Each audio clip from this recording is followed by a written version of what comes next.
তারপর আসে ইন্স্যুরেন্স। এই যে প্রতি বছর বছর আমরা 235 টাকা দিয়ে যেই কাগজটা কিনি ইন্স্যুরেন্সের, এটা আসলে কি কাজে লাগে তা আজও পর্যন্ত বুঝতে পারলাম না।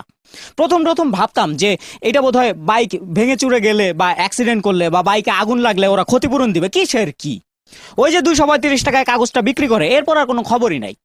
তো এরকম এক লোক বাইক অ্যাক্সিডেন্ট করছে, বাইক অ্যাক্সিডেন্ট করে বাইকের তো গুড়া গুড়া অবস্থা, সে একদিকে বাইক একদিকে, চাক্কা দুইটা দুই পাশে, ইঞ্জিন একদিকে বডি আরেকদিকে।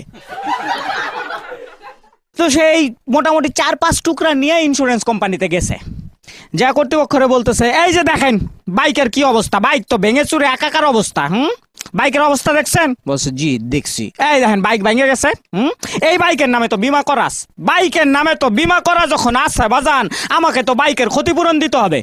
বলছে আপনাকে ক্ষতিপূরণ দিতে হবে? যে বাইকের নামে বিমা করা আছে ক্ষতিপূরণ তো দিতেই হবে।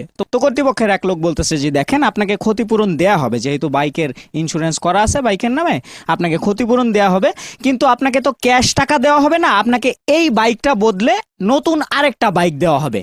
কয় কি কোন, এই বাইক বদলে নতুন আরেকটা বাইক দিবেন?